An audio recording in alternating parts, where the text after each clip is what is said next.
Jake Paul versus Tyrone Woodley. That fight was a hot heap of shit. That fight was fucking horrible. Neither fighter lived up to nothing that they said.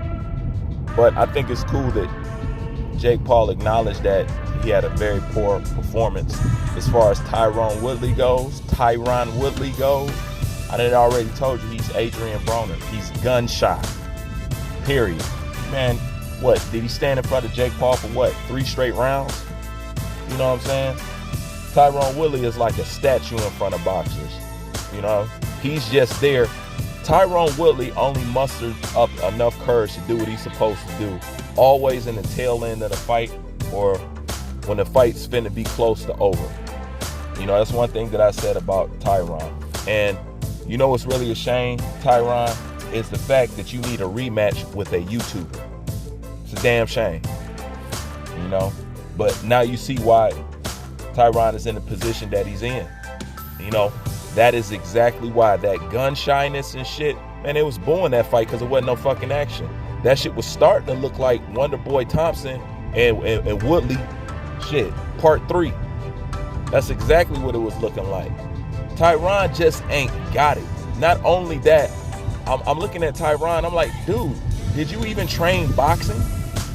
His stance in boxing, one thing you could say about Jake Paul, he got more rhythm than Woodley. You know, in boxing, you need some rhythm. Tyrone's legs is horrible for boxing.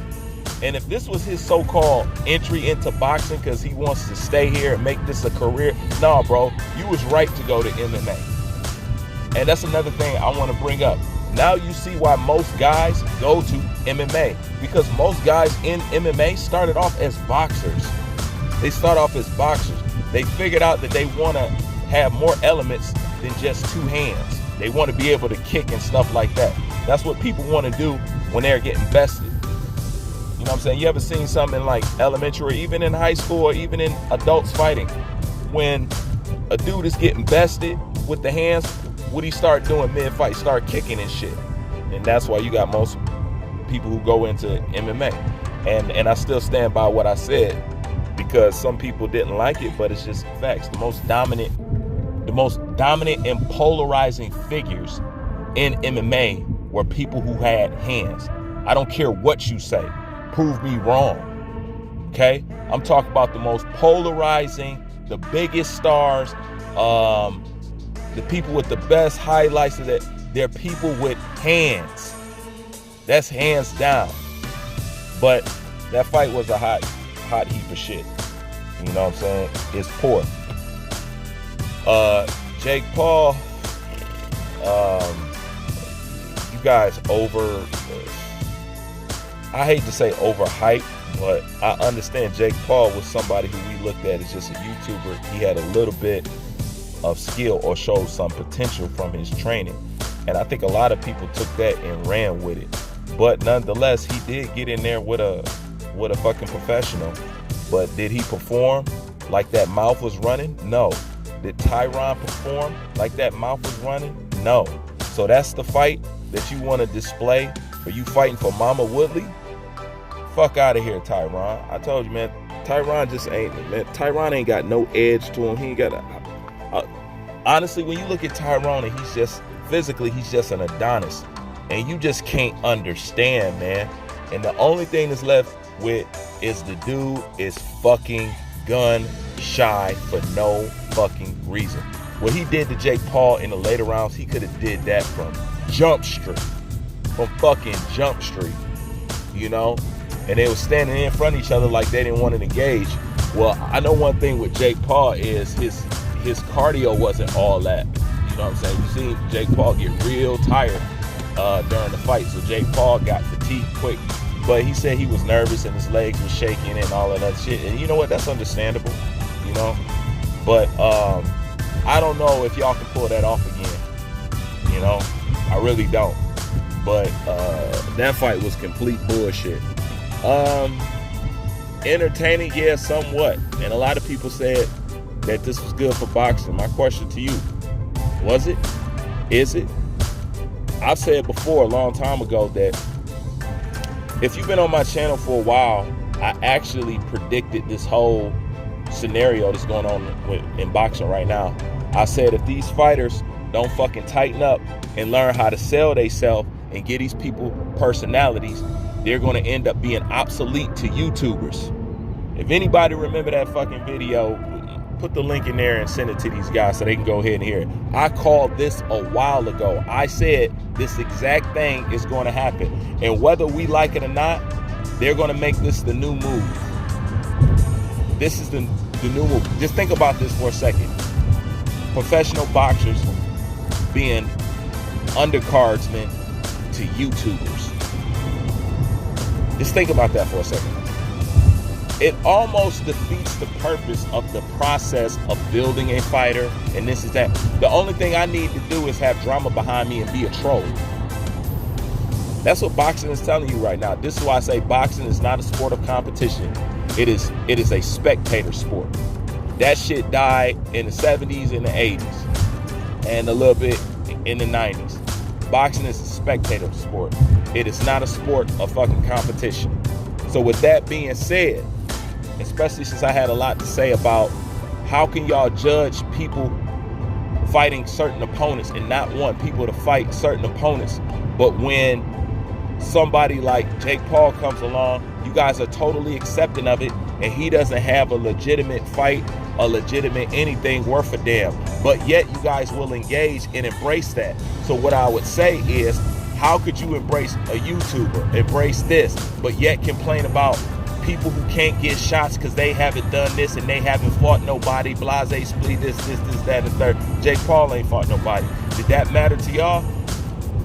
No, it did not matter. And people can't keep saying, oh, well, this happens. The reason why boxing's like this now, because Mayweather did this. People blame Mayweather.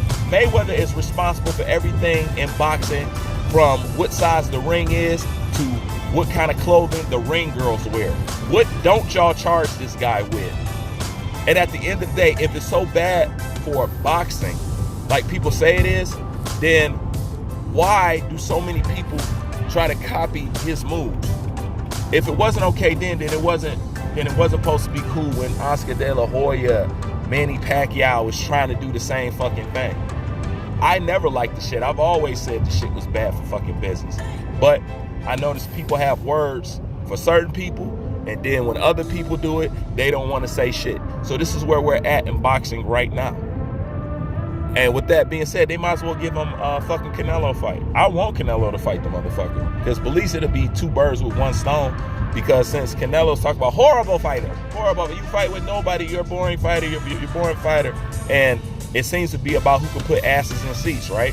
Well, Jake Paul can put asses in seats. And since y'all obviously don't care about a boxing record, why not?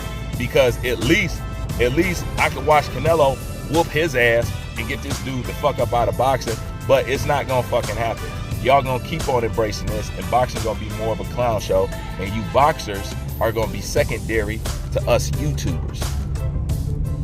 And with that being said, shit, I got my eyebrow raised. I want a piece of this pie. I've been saying it from the motherfucking beginning.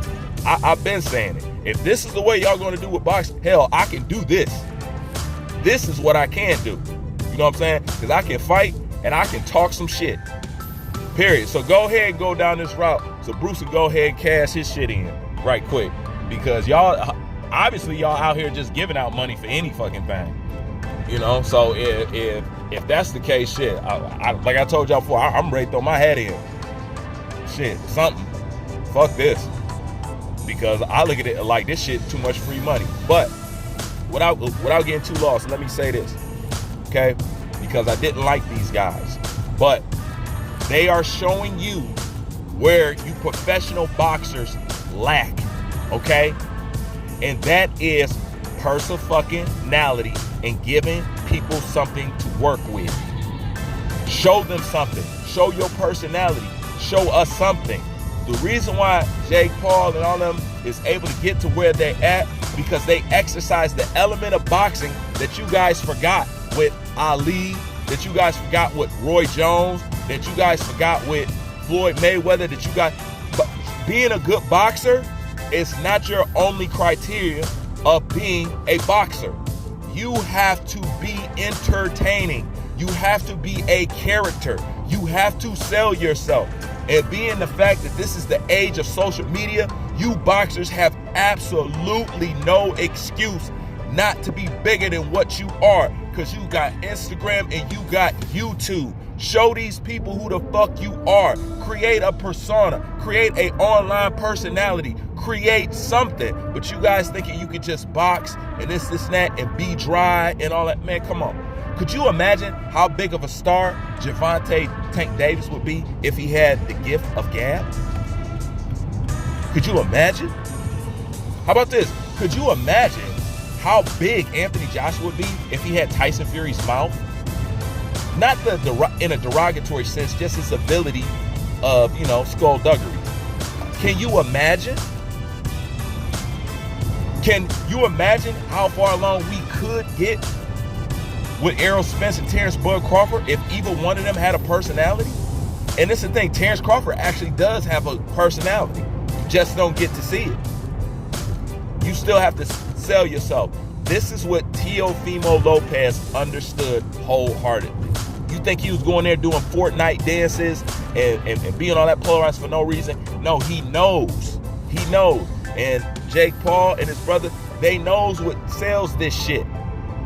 Just like Floyd, he knows what sells this shit. Just like Tyson Fury, he knows what sells this shit. You guys got to understand, you still have to sell your fucking self. Why is Arnold Schwarzenegger the legend of bodybuilding he is today? He wasn't the best bodybuilder. He wasn't. A lot of people tell you Ronnie Coleman. And everybody know that Arnold didn't beat Surge. But why? Because the rest were meek and silent. Arnold had a personality. So they chose him to be the spokesman and a poster boy for bodybuilding because he had the personality to push the fight. To push the sport forward. Period. So these paydays are out here for you boxers. And it's crazy when a YouTuber can provide people their biggest paydays. That's crazy. But at the same time, they're showing you the element of boxing where these boxers fall short. You can't just be a straight up and down, no personality, no nothing. Your personality depends on how much money you'll make in boxing. If you don't believe me, ask Adrian Broner. If it's really about skill set, if it's really about this, if it's really about that, then Adrian Broner shouldn't be able to do what he do. Adrian Broner can still get a deal right now. Why do you think that is? Even though he's a horrible fighter.